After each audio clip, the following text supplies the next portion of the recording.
क्या आपने blind murder case सुने हैं या देखे हैं? कई मर्डर होते हैं देश में, कई हत्याएं होती हैं और कुछ मर्डर अनसुने, अनउलझे और इतनी उसमें गुत्थी रहती है कि पुलिस भी सुलझा नहीं पाता है।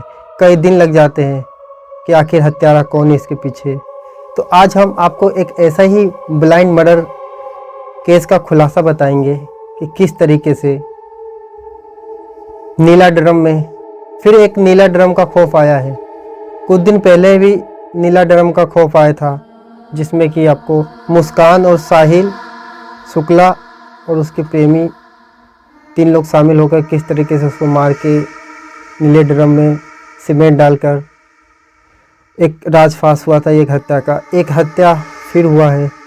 20 महीने तक पुलिस खाक छानती रही कि आखिर हत्यारा कौन है, पता नहीं चला। लेकिन पुलिस ने अपना काम जारी रखा और 20 महीने बाद 15 सितंबर को एक आरोपी को गिरफ्तार किया और फिर गिरफ्तार करने के बाद खुलासा हुआ एक ब्लाइंड मर्डर मिस्ट्री केस की। तो नमस्कार, केशव चौधरी का प्यार भरा नमस्कार। काला सच सफ़ेद झूठ की कहानी के एपिसोड में आपका बहुत बहुत स्वागत और अभिनंदन है। आज हम आपको एक ऐसी ब्लाइंड मर्डर केस की कहानी सुनाएंगे जिसे सुनकर आप अंदर से हिल जाएंगे। क्या ऐसा भी होता है क्या? इसमें बहुत सस्पेंस है कहानी में। आखिरी में पता चलेगा कि यह हत्या के पीछे हत्यारा कौन है। तो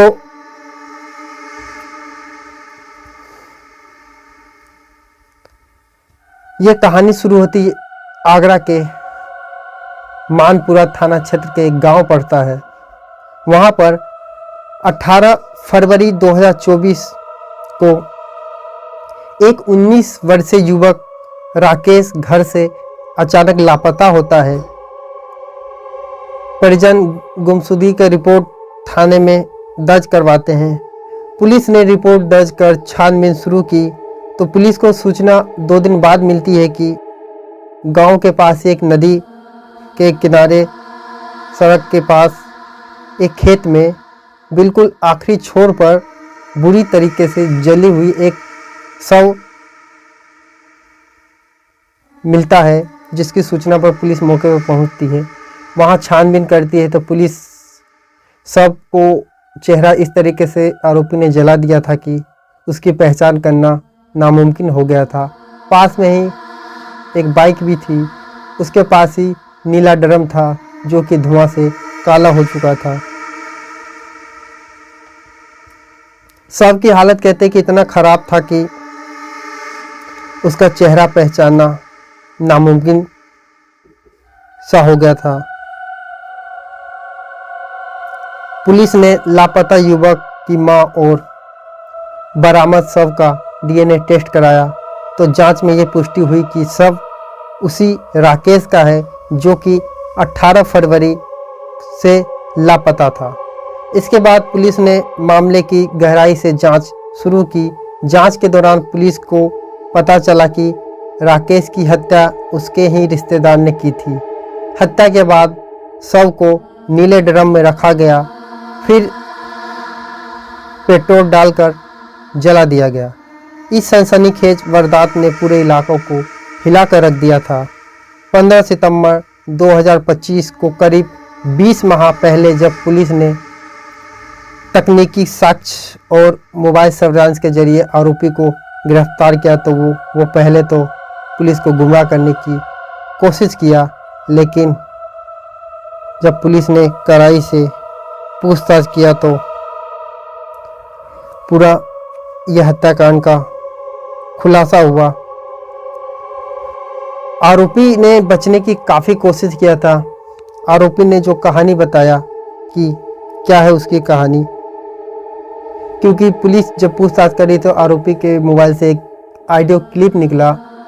ऑडियो क्लिप ही ने आरोपी की क्या यही आरोपी ये हत्यारा उसका पहचान हुई। कहते हैं कि पुलिस 20 महीने लग गए, इसीलिए लग गए थे कि जहां हत्या हुआ था वहां आसपास सीसीटीवी कैमरा नहीं था, क्योंकि जब कैमरा ना हो तो पुलिस को जांच करने में काफ़ी कठिनाई होती है। फिर पुलिस ने डिटेक्टिव मोड में जांच शुरू की और गांव और आसपास के लोगों से गुप्त पूछताछ कर इस कत्ल में शामिल संदिग्ध लोगों के बारे में पता किया और इसी कड़ी में आरोपी तक पहुंचने का एक रास्ता बना और उसे गिरफ्तार कर लिया गया था।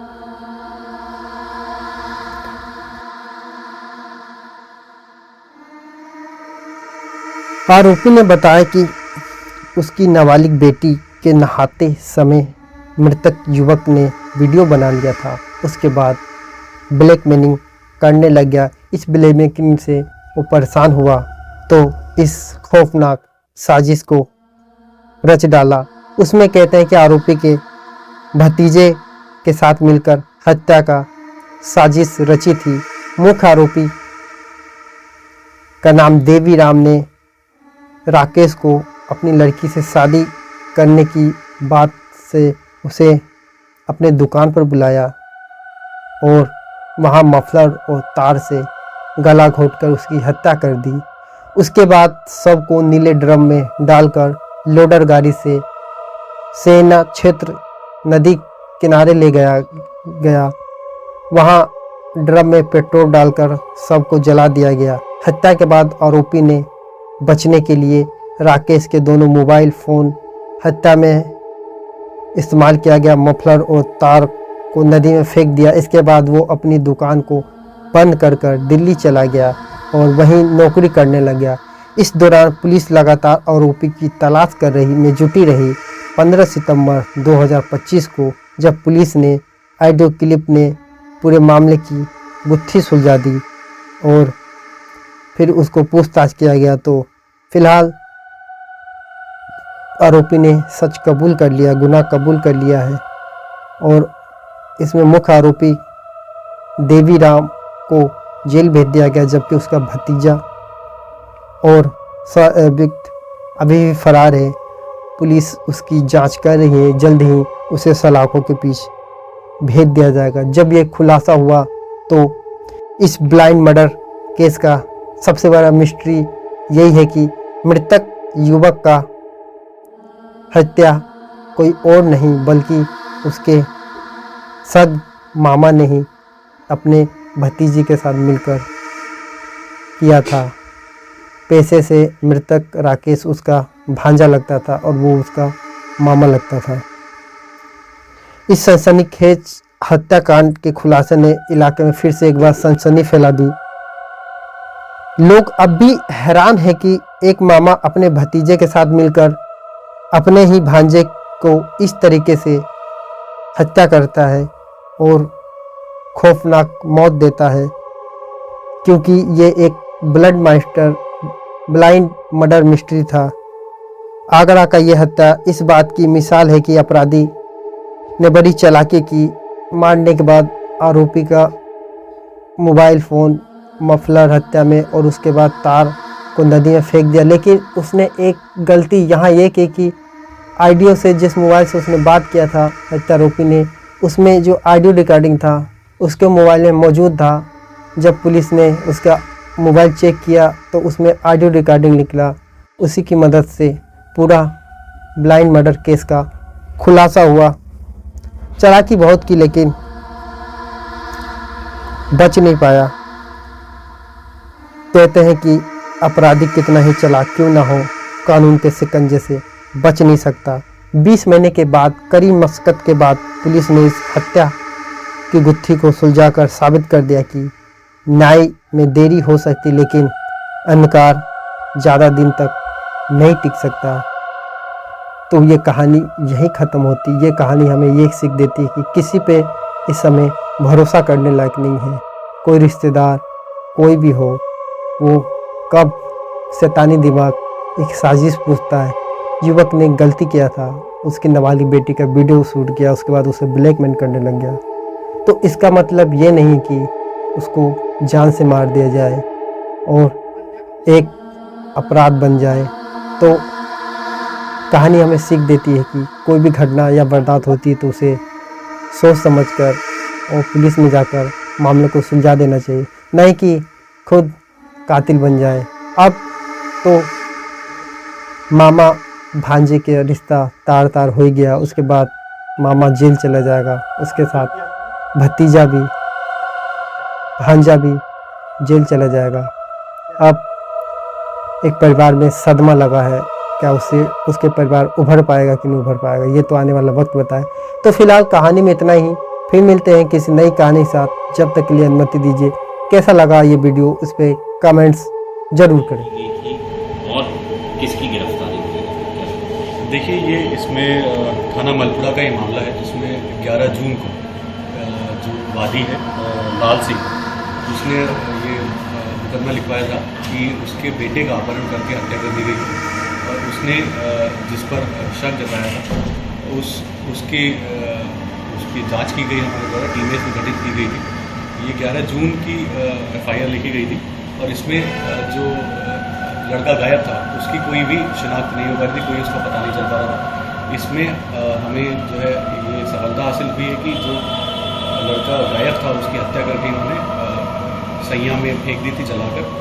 और ये जो इसमें मेन मुलजिम था उसको पकड़ा गया।